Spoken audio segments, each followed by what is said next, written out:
Hey everybody, Happy New Year, and thank you for tuning in to another episode of the Balance Podcast. I think we're on episode like 43 or 44. I don't know. We've been doing it for a minute, and just thank you for continuing to listen, for coming back and joining me because it means a lot. Your support means a lot. So definitely thank you for joining me. And in March, we'll actually be hitting the second year of the show. And a little bit of kind of like a housekeeping thing, I guess, is just to tell you that I'm going to tweak the name of the show just a little bit. And I mean just a little bit. So you'll find out the new name very soon.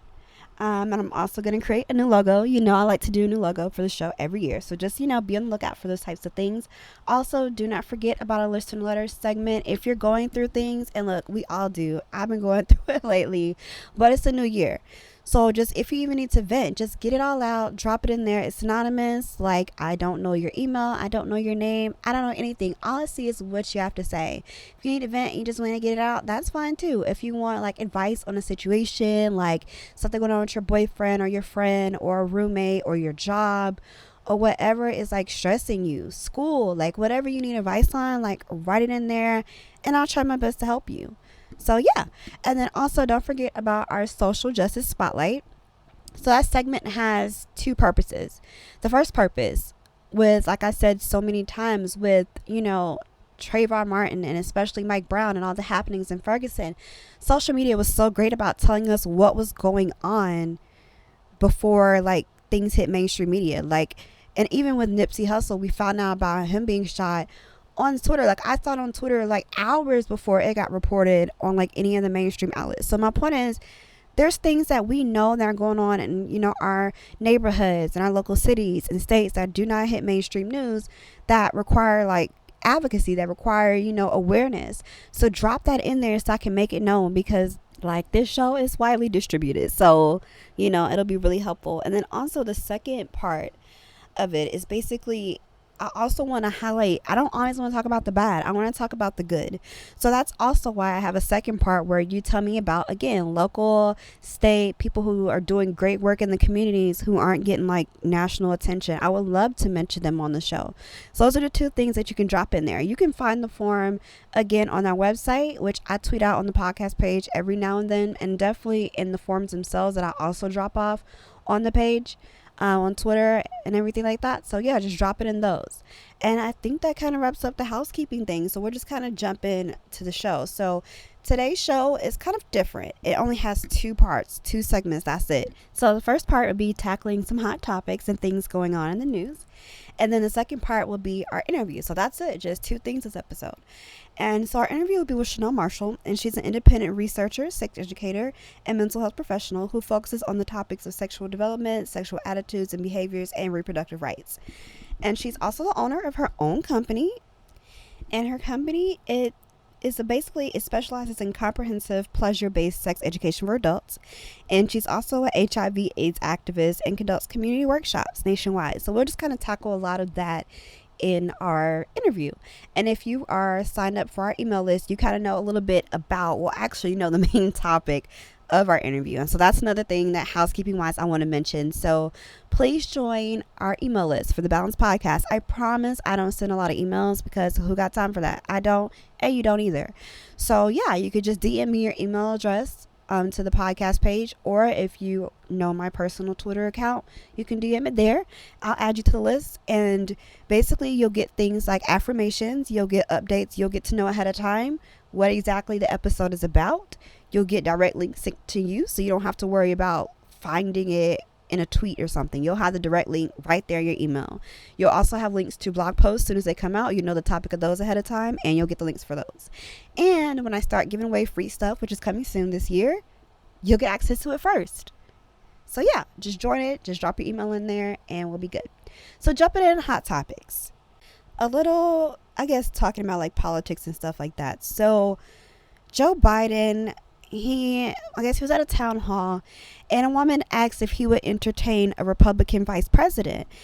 And he said, I'd be open to that. And I'm paraphrasing. And he was like, there's some good ones out there. I can't think of any off the top of my head, but I'd be open to that. And there's some good ones out there. So for me, it's like, I get it. You're trying to look bipartisan. You're trying to look like you'll bridge the gap across the table. and you're trying to, I guess, like, you're just trying to look good and not so polarized. Okay. But it's also alienating. First of all, you're really old. So as someone pointed out, let's just say that you actually went with it. Like, I don't really think Joe Biden meant that. But at the same time, he does have a lot of, like, you know, kind of Republican leaning views and policies and stuff like that. So you never know. But let's just say that he actually entertains it. He gets the nomination and he picks, like, a Republican VP. He's really old. So, like, if he dies, that means a Republican will be in charge again. So, you know, it's things like that that aren't appealing to listeners and audiences and, you know, people in the base. Furthermore, it's like Republicans don't care.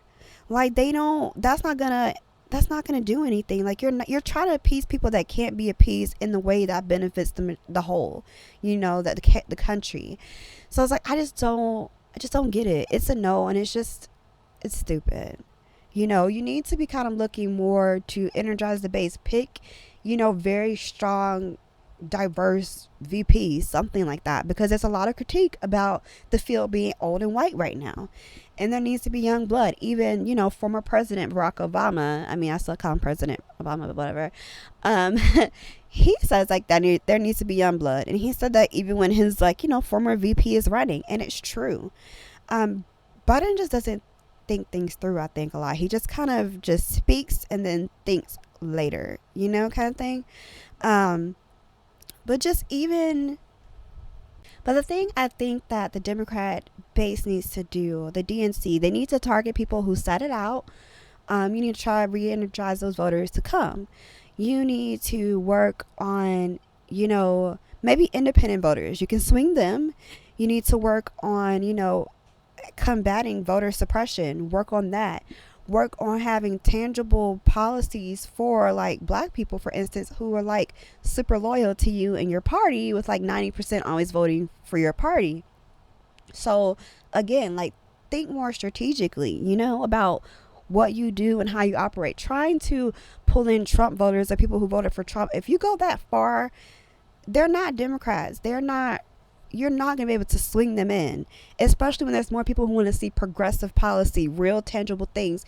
You're not going to pull a Trump voter in with people. You're not going to be able to lump them all together. It's just not going to happen. They need to be realistic and do more realistic things in their approach, you know? So yeah, that just kind of wraps that up. And then on very, very sad news, so John Lewis, we all know who he is, civil rights legend, you know, congressman.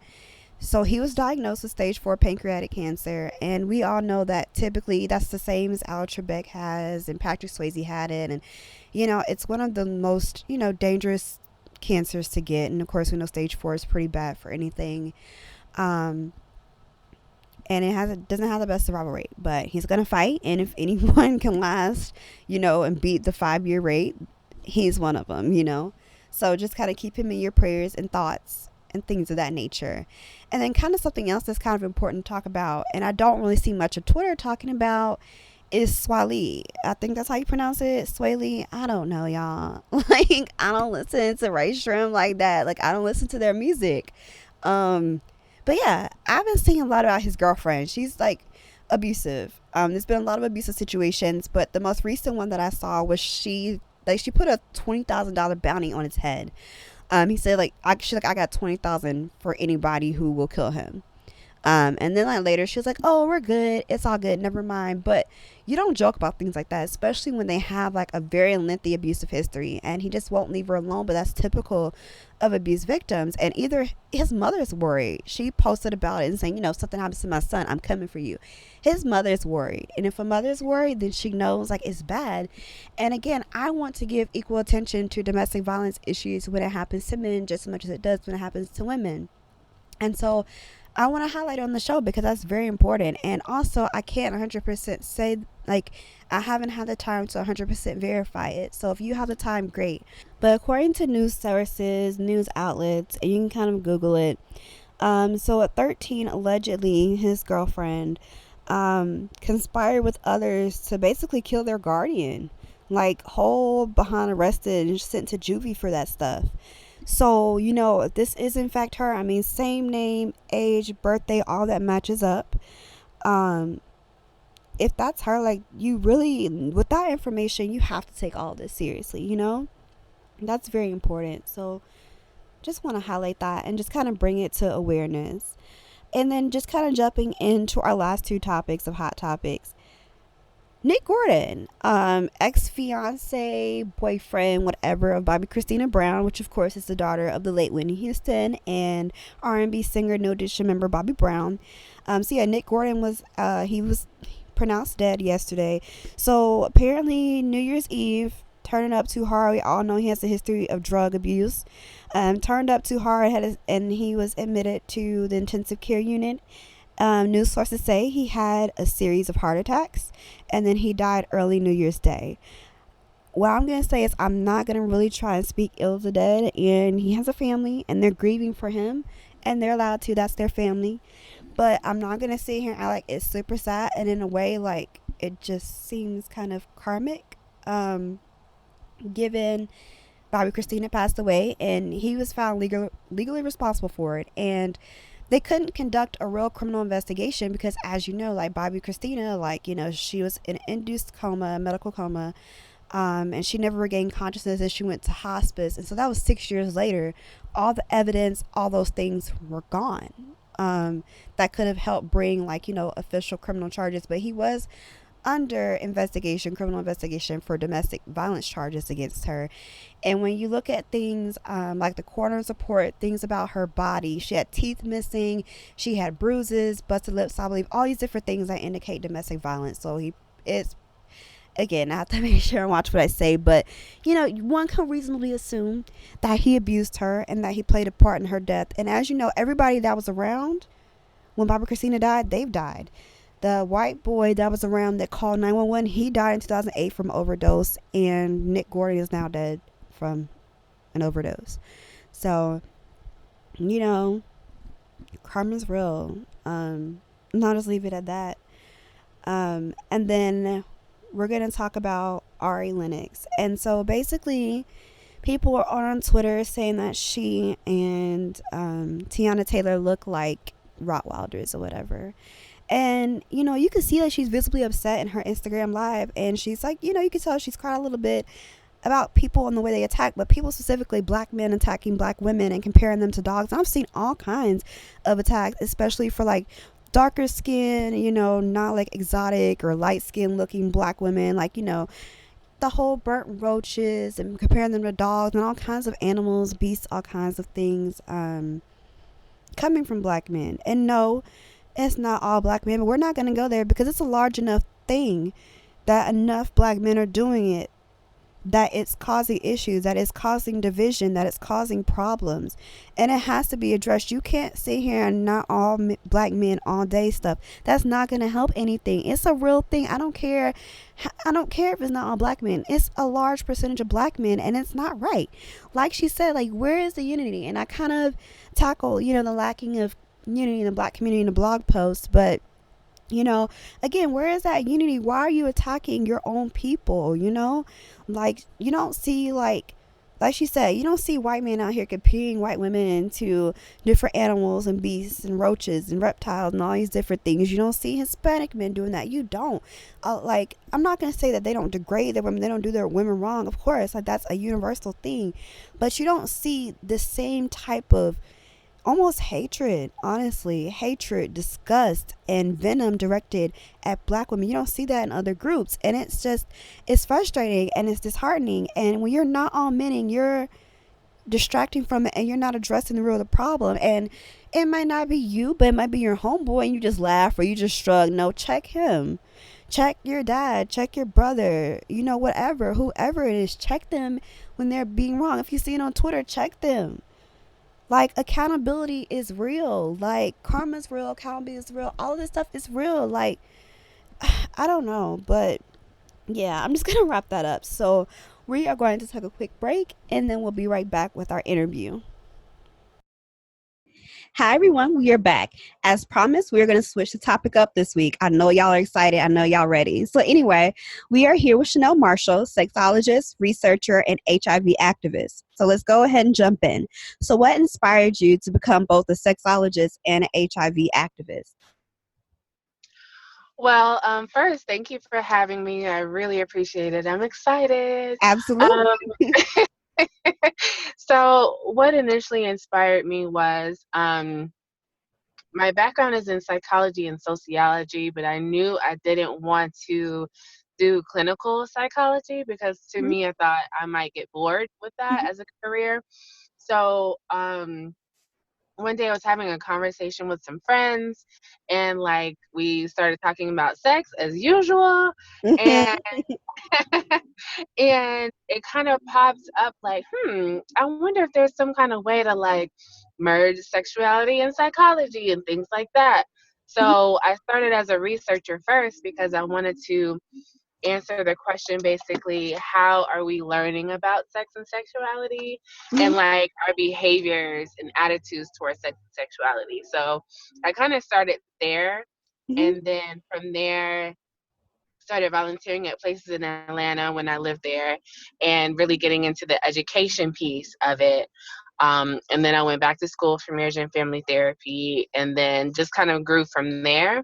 mhm. So, yeah, I think initially I was just being nosy and curious, and then, but then really found a true calling out of it in Mhm, that there's not a ton of research on Black sexuality. mhm, And, in my opinion, there's not enough conversation around Black sexuality and all the ways that it can look. I think we kind of get tied into like one view of how sex looks, how sexuality looks, ways of being, and I just think being in this field opens you up so much to the many ways that people can live. mhm. Absolutely. And so just kind of I agree with you and just kind of relating to you in a way. I have a sociology background. So Oh um yeah, yeah. yeah, so like during undergrad, sociology was my major and then this year actually I earned my master's in sociology. So I definitely have that. Thank you. So I definitely have like that same background. And then, like, with your HIV activism, like, I'm not necessarily an activist in that sense, but like, I do have background in that because I'm actually like a certified HIV tester. Like, so I, Oh, perfect. yeah, so like, we kind of have similar backgrounds, but, yeah, Wow, that's amazing. Yeah. thank you. Where I work now, we do part of the work I do is basically training clinicians and nurses and testers and things like that on new HIV protocols, tests, ways of testing, basics of HIV, like the whole thing, just so people can be more aware. And then also we talk about cultural competency. For Hmm. those who don't know, it's just basically being able to relate to the people whom you're actually speaking to. So to actually have in mind that you may be different from the person that you're testing or talking to, but you still want to be able to keep their culture in mind while you're caring for them. Hmm. So, yeah, so that's amazing. It's just interesting, like, just when you meet people, similar backgrounds, but you definitely seem like you're doing good work. So definitely congrats to you for the work that you're Thank you. doing, for sure. Thank And so just kind of steering us back on track because I got us a little bit off. So, you know, I know like I do that from time to time. It's okay. So, just kind of thinking about the world of sexology and sex counseling. So it often goes undiscussed. And I think, just like with HIV and a lot of things like Black sexuality, like, there's just, it's kind of made taboo or there's stigma surrounding different things. So, what are some myths and fears surrounding sexologists and sex counseling that you know of? What I find a lot is that people don't want to be judged. Hmm. And so it's important as a clinician, a coach, a counselor, however you call yourself, to be sex positive, Hmm. meaning however you do sex with whomever you do sex, like it's still acceptable and welcomed and valued. And Hmm. I think a lot of people don't realize that they could be cutting themselves off from pleasure and new experiences from not exploring the things that they might be interested in. So ultimately, I think a lot of people feel like they'll be judged for liking sex a certain way or liking sex with multiple people or whatever it is. Mm-hmm. Um, that's always been a big thing that I seem to come up against. And then another thing is there are a lot of things that we have to unlearn. Um, Mm-hmm. from either people who taught us or the messages that we received growing up, and that's basically what my research is about. I'm trying to figure out, like, okay, how did you learn about sex and how is this affecting your sexual self now? Mm-hmm. And what I'm hearing a lot of is that people either got no messaging or the messaging they got was a negative a lot, Mm-hmm. meaning that if you were churchy and religious or something, it was like, if you have sex, you're going to hell. Yep. Like, well, dang, well, dang. Well, what am I supposed to do with that? Mm-hmm. Um, or it's just no messaging around bodies and relationships, modeling of healthy relationships, and body positivity and things like that. All of that matters in your sexual self, and even taking sex out of it, your mental health and things like that. Are you confident? Do you have self-esteem? How do you feel about the world in general? Like, all of that plays a part into your sexual self. So what I find that a lot of people have fears, and they come to me with all of these myths and ideas, and like, well, I heard this and I heard that, and so a lot of times we have to start from the beginning and work on unlearning that stuff before we can get to the other stuff, if that makes sense. Mm-hmm. Absolutely. And just kind of, on a related note, so how do you work to destroy these myths and fears? We just get to the nitty gritty. Like, if you talk to me, and sometimes a little Southern comes out. I'm from Atlanta, so Yeah. some sometimes, because I'm just like, okay, let's figure out what's really going on here. Mm-hmm. So what I hope that I'm open enough for people to be able to divulge their thoughts to me, which is really important, because this is how we break down barriers. Because all I want people to do is have the right information and take control of their pleasure. Like, that's all I need for people to do. So sometimes it just starts small. Like, if you are working with somebody who wants to only have, sex with the lights off because maybe they have body image issues, boom, we can work with that. Mm-hmm. So we don't even talk about the sex part. We talk about, okay, why don't you, wear some really cute panties? Only you will know that you have them on, but then you walk a little different if you got on some little cute under what you have on, Mm-hmm. or Yeah. like, it makes a little difference. Yeah. Put Yeah. on a new shoe or whatever it is. There's always going to be something. It could be sweatpants, shoe, whatever it is that makes you feel sexy or desirable or confident in your own body. You do it for yourself, and then you worry about everybody else later. Mm-hmm. So sometimes, we just have to really take it piece by piece, because sex is such a big part of life, and I think a lot of times we don't realize how much is intertwined in different Mm-hmm. parts of life, that if you handle or tackle one thing, it could affect other parts of your life if you really are intentional about it. um, so yeah. Mm-hmm.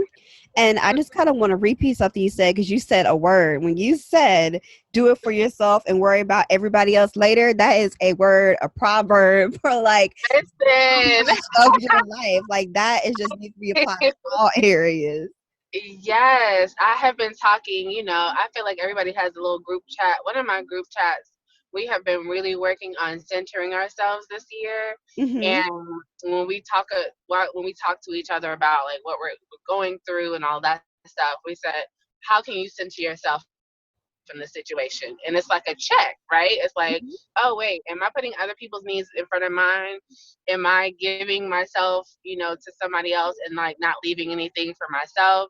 Like, what is this looking like? So it's a really good reminder, of like, how do you want to feel? How do you want to act? What do you want to do? And then everybody else can either fall in line or fall out. So Mm-hmm. Absolutely. I love that. Everybody can fall in, they can fall out. A word. You are dropping gems over here. Gems. I tell you, gems. Love it, love it.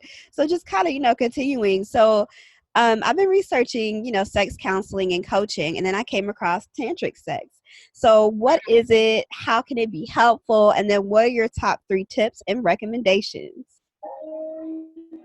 So yeah, tantra, and I want to put a disclaimer, like I'm no expert in tantra. Hmm. I do pair up with a tantra specialist that's in this DC area, and we do classes together Hmm. because I learned so much from her as well. So I just want to put it out there, like I can refer you to the tantra people, but I'm not the person. Yeah, no worries. We still love But it. tantra, from what I have okay, I'm just like, okay, don't call me out if I'm wrong. But it's basically like breathing, and it's a lot of self-awareness is what I found out. It's about centering yourself again, right? Because you can do tantra solo, and you can do partnered tantra as well. So a lot of it is breathing. Some of it is touch based. Um, but it's just about like focusing on different parts of the body. You can incorporate your chakras in there, and we have 7 chakras in our body. Hmm. So there are lots of parts to it. And so I tell people, like, don't get overwhelmed if you want to try it, and don't feel like you're supposed to like have some magical experience the first time, because it is about slowing down. And that was a hard part for me because I'm so used to go, go, go, go, go. Hmm. So to segue into the other part, if you do want to try tantra, just be just be mindful that it is a practice in slowing down. It's a practice on centering yourself and your breathing, and just being more in tune with yourself. I also say, like, really, really get familiar with the resources, and I can definitely offer some resources. In Atlanta, there's a woman. Her company is Atlanta Tantra, Hmm. and she does stuff all over the place. But that's one person. There's a person here in the DC area, Desiree Robinson. That's who I do classes with sometimes, and she's amazing. Um, so just start with, and these happen to be Black women. So I tend to go there first because, yeah, anyway, and that's Yes, just my exactly. preference. Uh-huh. I would say, follow people and see like who resonates with you, because everybody also has a different style of tantra, Hmm. and they may do things a little differently. So somebody might be more breathing focused, somebody may be more touch focused, and maybe you don't, want to touch anybody or have somebody touch you, but you want to learn how to breathe, so you do that. So I would say those are some definite tips there. And then, of course, like after going to your resources, like really finding somebody who resonates, but then also just practice. It's sometimes it is like a small thing. So I have to like work on baby steps because I have a hard time slowing down sometimes. I have to literally sit my butt down in a quiet place and then work on the breathing, the circle breathing that I've learned and things like that.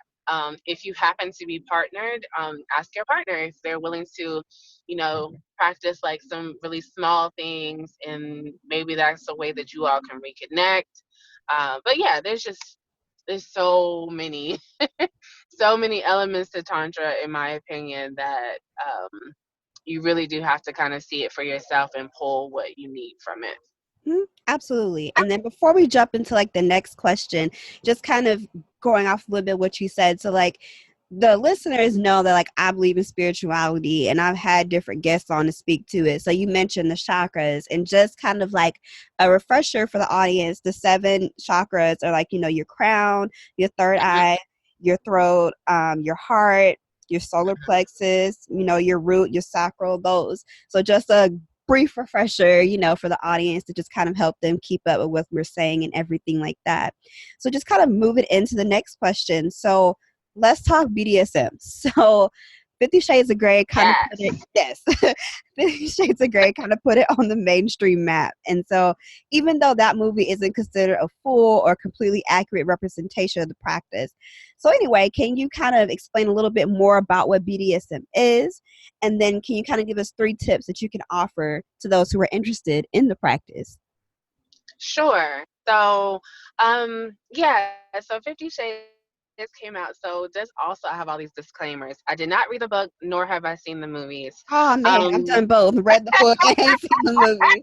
So, so so I haven't. I saw the trailer of the movie and I was like, I don't know. Maybe I'll see it eventually.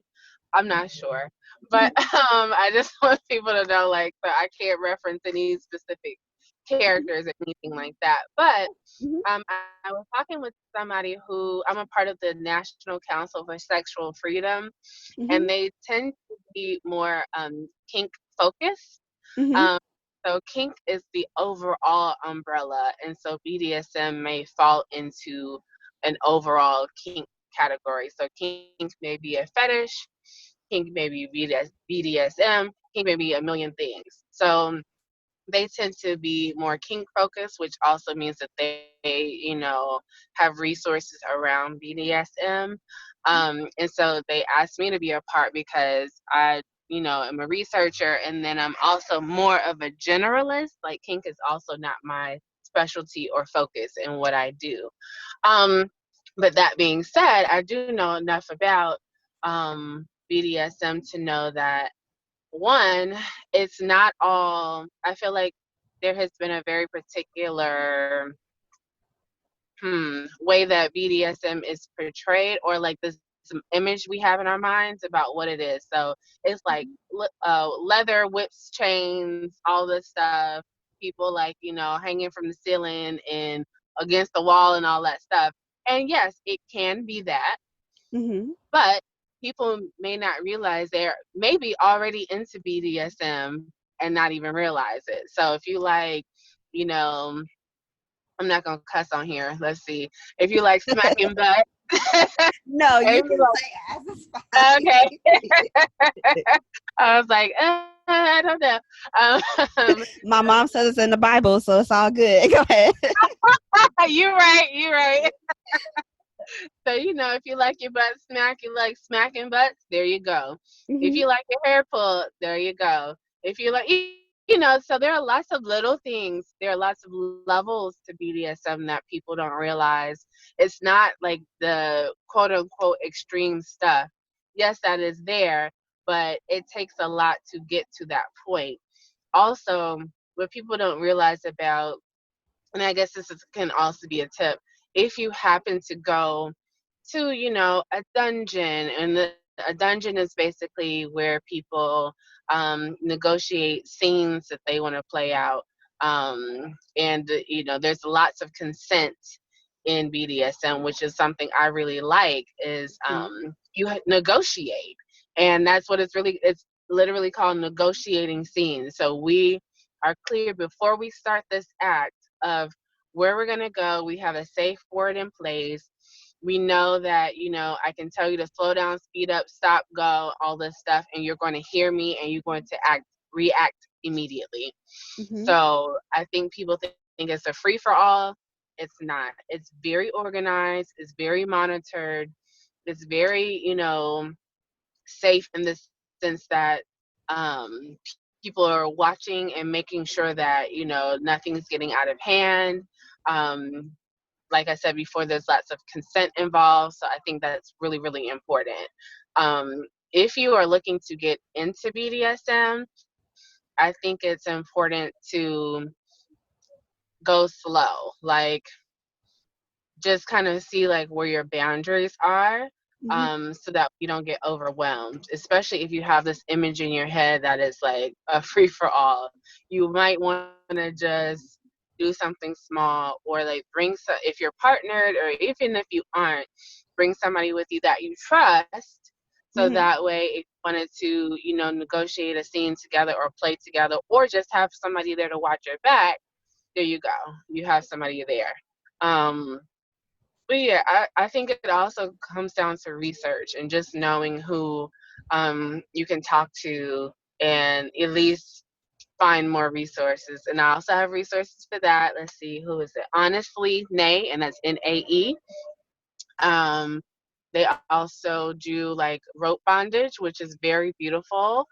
Mhm. Um, so I mean, there's just it's such a large world, and the BDSM community is large, and there are what I like is that there are people who are focusing on people of color. There are Black communities specifically for kink, so you can find somebody that looks like you.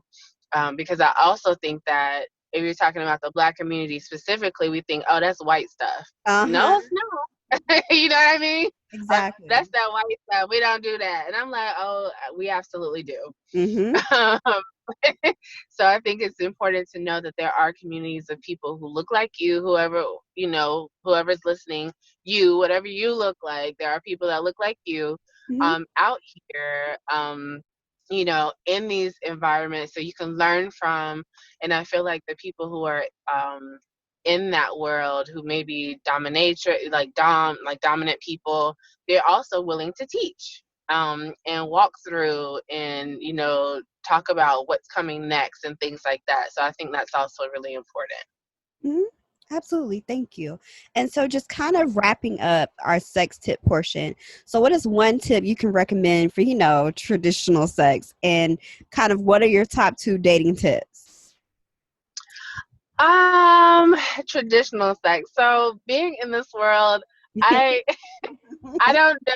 Okay, so I don't know what traditional sex. I'm assuming So, you're talking. I don't know. like traditional means, I guess, for people who, I don't want to necessarily say vanilla, but like more on that side, who might not, necessarily go towards, tantra or BDSM. Sure, sure, sure. So I think it applies across the board, no matter what you're into, whether you're vanilla chocolate or strawberry. Like I think Yeah. no matter what, consent. I'm never going to stop saying consent is key. Mhm. And I think having open conversation about what you like, what you don't like, what has changed for you, the new things you may be interested in, because we think that, we're always going to have the same sexual interests our whole lives. And sexuality is a spectrum. It's, got so much variety that what you liked 10 years ago may not be what you like now, and that's okay. Mhm. I just think it's important to allow yourself and allow your partner's room to explore that part of themselves and yourself, Mhm. and just be open to the possibilities of what could be.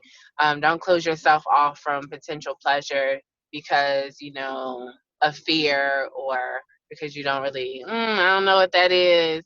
um yeah. So Mhm. and as Absolutely. far And as go ahead. and as far as dating, Mhm.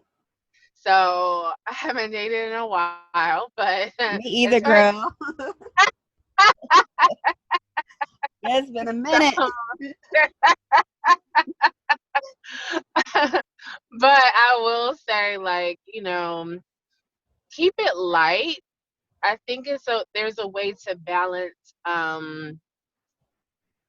finding out about somebody new and still keeping it light. So, like on the first date, I'm not really sure if you should, ask for like medical records and like, you know, do you want to get married? Like, that could be intense. Unless, you have come into the situation knowing like both of y'all have maybe talked beforehand and like, oh, I am really, really like marriage minded and things like that. But I would say keep it light, and it's okay for things force it. They may look great on paper, they may be fine as wine and all that stuff. Do not force it. If your gut is telling you nah, then it's a nah. Mhm. Like there's Exactly. a reason why we have intuition. There's a reason why we have these feelings. Pay attention to red flags. You know what a red flag is. I do not Yes. need to tell you what that is.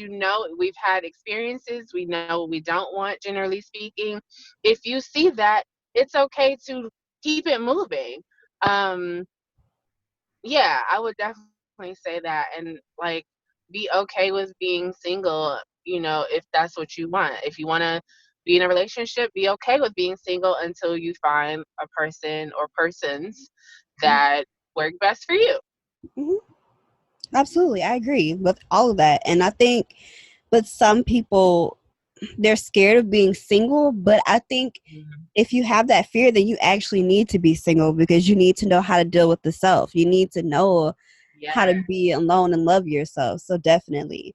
And then just kind of before you go, can you tell the audience a bit about your HIV research and then just tell us a little bit about some things you learned and the main focus of your activism? Sure. So, my research, I basically center Black women. Mhm. And if that's not a theme already, Oh then you no, that's the show as well. So you're good. I center Black women in my research. Typically, I'm hoping like once I get this research kind of out of the way, I'm writing a book now. So once I get that done, maybe I'll move on to another demographic. But my research basically centers, like I said earlier, how women of African descent learn about sex and sexuality, and based on how they learned, their attitudes and behaviors towards sex and sexuality. So I'm really trying to get to the root of like why is it taboo? What is still affecting us to this day? How did enslavement affect our sexuality as a whole? So I take it from a historical standpoint and bring it to today so we can compare what has changed and what hasn't. So in a nutshell, that's what my research is around. Um, but I pull from the research into the HIV work that I do, in that, okay, I know culturally speaking, there are these things that, have happened generationally. How can I approach having conversations around condom negotiation, around PrEP usage, around, all of these things around sex work that will make sense, but then also keep people as safe as possible. Um, we do know that Black women, as far as cisgendered um, women go, we are the highest rate of HIV, and we have to figure out, okay, why is that? What is happening that you know this particular demographic is, enormous. And then when you're talking about trans women of color, it's even higher percentage wise. So we have to figure out like, what does this mean? How is this happening? How can we get more information to people in a way that they can actually hear it? Mhm. So I'm glad that there are, I've seen a couple of commercials around like condoms and PrEP. And for those who may not know what PrEP is, it's pre-exposure prophylaxis, Mhm. and it's basically a pill that you take daily if you may have may have sex with somebody who is HIV positive. So, for example, people who are in serial discordant relationships, meaning one person is positive and one person is negative, ideally the person who's negative takes PrEP every day, so that way they have, way smaller chance of getting HIV from the positive person. So it's just, we have these things in place that people just don't know about. And then also, if you think you may have been exposed to HIV, we also have PEP, which is post exposure prophylaxis. And you basically, if you take it within 72 hours, that decreases your chance of getting HIV. So we have these things out here. The technology is here.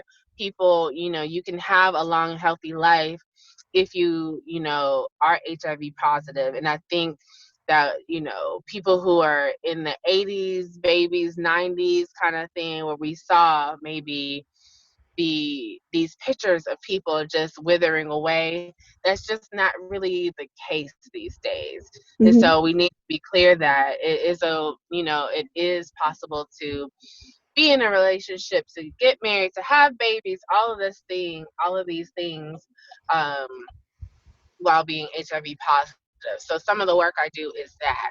And then, like I said earlier, some of the other work I do is training, basically training the trainers, training clinicians about how to do testing, how to do testing counseling, how to Mm-hmm. talk to people about, what they're doing, because people have a lot of anxiety around getting tested.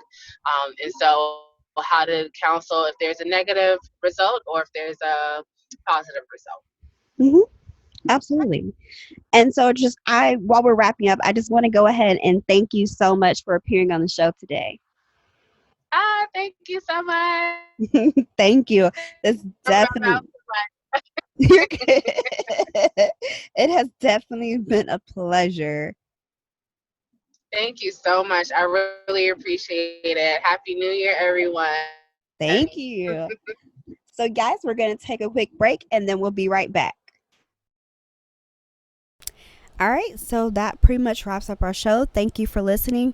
Be sure to retweet any promos, send links to your friends and text messages and DMs on Twitter, and like replies on Twitter. Tag people in my tweets so that they'll be aware of the show. Just help me spread the word and make it even bigger and better in 2020. And I just encourage you to drop a review on Apple, Spotify, wherever you listen. Just review the show. It's really helpful. So thank you, and I will see you next week. Bye.